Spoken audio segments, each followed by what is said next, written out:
Hello everyone, unique BP science academy সকলকে স্বাগত। আশা করি তোমরা সকলে খুব ভালো আছো, সুস্থ আছো এবং পজিটিভ আছো। আজকে যে কারণে তোমাদের আজকের ভিডিওটা নিয়ে আসা, সেটা হচ্ছে তোমরা থাম্বনেল দেখেই বুঝতে পেরে গেছো। তোমরা যারা প্রাইমারি রিলেটেড সকল তথ্য পেতে চাও, যারা নতুন তারা প্লিজ চ্যানেলটিকে সাবস্ক্রাইব করে অল নোটিফিকেশন অন করে পাশে থেকো। আর যারা পুরনো পাশে আছো তাদেরকে অশেষ অশেষ ধন্যবাদ। আজকে যে বিষয় নিয়ে আমার এই ভিডিও বা ক্লাস, সেই বিষয়টা হলো যে আমাদের 24 পেরিয়ে গেল, ডিসেম্বর চলে গেল, জানুয়ারি পড়ে গেছে, এখনও ইন্টারভিউ নোটিফিকেশানের কোনো খবর নেই। তো ইন্টারভিউ নোটিফিকেশান কেন আসছে না, ফার্স্ট কোশ্চেন, এর অ্যান্সার আমরা দেবো।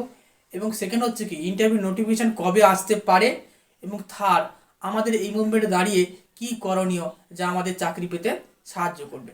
প্রথম কোশ্চেন হচ্ছে নোটিফিকেশান কেন আসছে না। সেটা হচ্ছে ওরা দেখাচ্ছে ওদের মধ্যে কিছু আইনি জটিলতা রয়েছে, যেটা হচ্ছে বলছে যে ওবিসি সার্টিফিকেট যে মামলাটা, যেটা গতকাল শুনানি হওয়ার কথা ছিল কিন্তু সেটা পিছিয়ে গেছে। তো ওই মামলা নিষ্পত্তি না হলে ওরা পারছে না, যদিও এটা অজুহাত, তবুও কিন্তু ওরা এই অজুহাতটা দিয়ে যাচ্ছে। ফার্স্ট কোশ্চেনের উত্তর।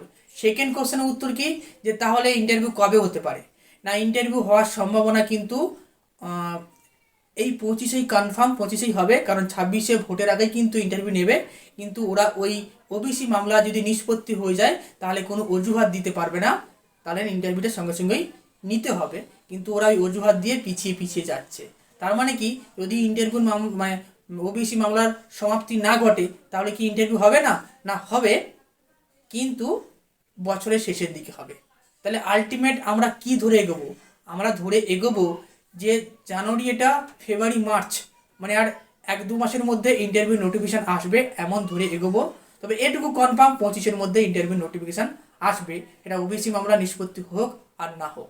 আর ভালো করে যদি তেমনভাবে সামনে যেটা রয়েছে মামলার ডেট, সেই ডেটে যদি ওবিসি মামলার নিষ্পত্তি হয়ে যায় তাহলে ইন্টারভিউ নোটিফিকেশান আসতে কিন্তু দেরি হবে না। তো চিন্তার কোনো কারণ নেই, ইন্টারভিউ নোটিফিকেশান আসবে, কারণ সামনে ভোট রয়েছে একটা কারণ।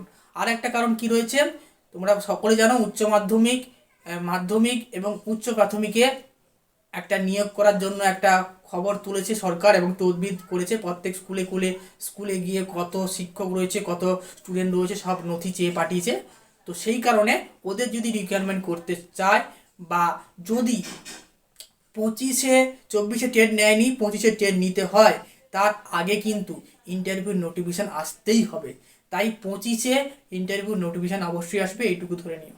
এটা হচ্ছে কথা, এবং কত তাড়াতাড়ি আসবে সেটা আমি কনফার্মভাবে বলতে পারবো না, ঠিক আছে?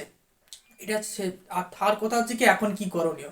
এখন যা করণীয় আগের আগের ভিডিওতেও বলেছি, তোমরা হয়তো অনেকে দেখেছো, যে এখন তোমাদের কি করণীয়, তোমাদের হচ্ছে বেশি সংখ্যক জমায়েত হয়ে একটা বড় সড়ো আন্দোলন করা, যাতে সরকার নড়ে চড়ে বসে, সিস্টেম নড়ে চড়ে বসে, সরকারের যে ঊর্ধ্বতন কর্তৃপক্ষের একটা দৃষ্টি আকর্ষণ হয়।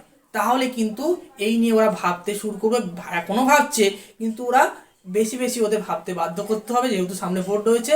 তাহলে যদি নোটিফিকেশানটা 2 মাস 3 মাস আগে, আমরা একটু আগে আমরা পেয়ে যাই, এটাই হচ্ছে এখন করণীয়। তার মানে আমরা কি করব, এখন 24 ঘন্টা কি আন্দোলনে পড়ে থাকবো? না, আমরা সবসময় নিজের পড়াশোনা করব, পড়াশোনা ডেভেলপ করব।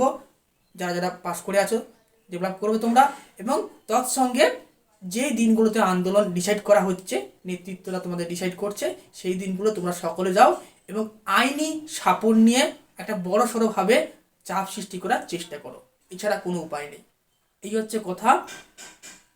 এর পরবর্তী আমি নতুন ক্লাস নিয়ে আসবো, ইন্টারভিউ রিলেটেড সব কিছু। তোমরা শেষ পর্যন্ত অবশ্যই দেখেছো, তার জন্য তোমাদের মূল্যবান সময় দেওয়ার জন্য অশেষ অশেষ ধন্যবাদ। ভালো থেকো, সুস্থ থেকো, পজিটিভ থেকো। পরবর্তী ইন্টারভিউ রিলেটেড ক্লাস পাওয়ার জন্য চ্যানেলটিকে সাবস্ক্রাইব করে অন নোটিফিকেশান অন করে দাও। আবারও ধন্যবাদ এত সময় পাশে থাকার জন্য। টাটা।